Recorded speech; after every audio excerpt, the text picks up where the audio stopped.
Olá pessoal, é comum que muitas vezes as pessoas digam que todos nós viemos ao mundo para uma missão especial, mas nem todo mundo acredita. O fato é, o que você faria se a salvação de uma criança dependesse única e exclusivamente de você?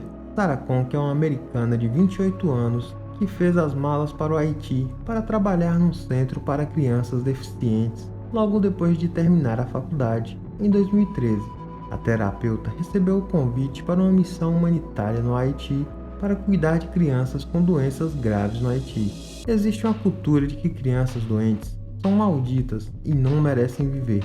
Por isso, os pais preferem entregá-las para centros de acolhimento ou pior, abandonam os pequenos à própria sorte. Uma dessas crianças comoveu Sarah profundamente, enquanto ela trabalhava em um centro médico chamado Danita.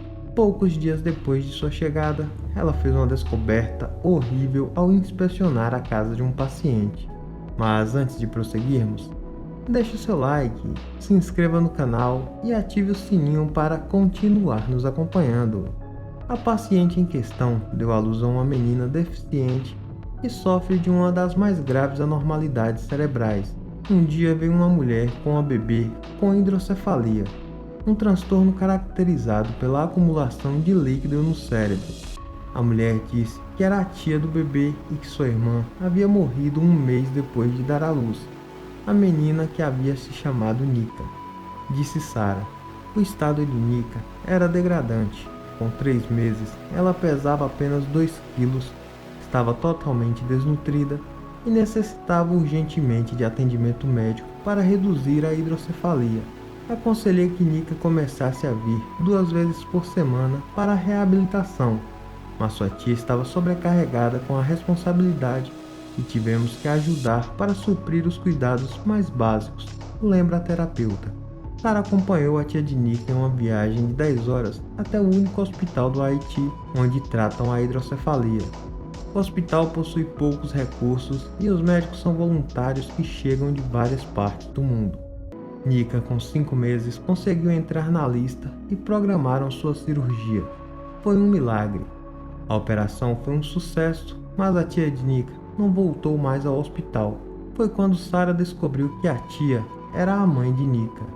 A mulher disse que sentia vergonha da filha doente e que preferiu não contar a verdade. A terapeuta também soube que a mãe de Nika era prostituta e que ela não sabia quem era o pai da menina, tendo tomado diferentes venenos para abortá-la. Nika recebeu alta e elas regressaram ao centro Danita para começar a reabilitação da menina. Porém, a mãe faltava muito às consultas. Eu estava muito preocupada, porque a reabilitação é quase mais importante que a cirurgia e Nika necessitava de cuidados diários, explica Sarah. Alguns dias depois, a mãe voltou ao centro sem a bebê para pedir dinheiro. Senti que alguma coisa estava errada e pedi a um colega que fosse comigo buscar a menina. Sarah encontrou Nika deitada em um saco de arroz, rodeada de lixo, preservativos e até fezes de cachorro. Pesava apenas 2 quilos e o líquido na sua cabeça havia aumentado bastante. O estado da casa era lamentável, não sei como a menina estava viva. A mãe veio correndo e fiquei inconformada, porque estava com um vestido muito elegante, joias, cheirando a perfume e com um smartphone na mão.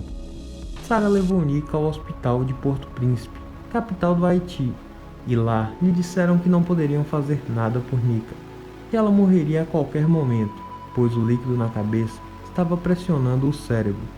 Mas Sarah não desistiu. Ela localizou nos Estados Unidos um médico especializado em nutrição infantil e conseguiu que ele fosse até o Haiti para colocar um tubo de alimentação na pequena.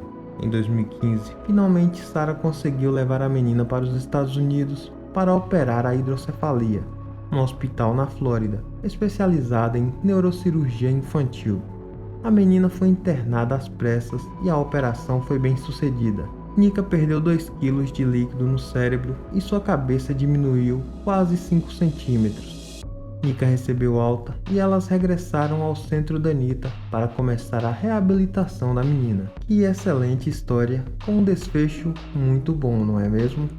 E então, gostaram do vídeo de hoje? recomendem o canal para os amigos e venham ver essas e muitas outras histórias aqui conosco no Extraordinário. Muito obrigado pela atenção de vocês e até logo!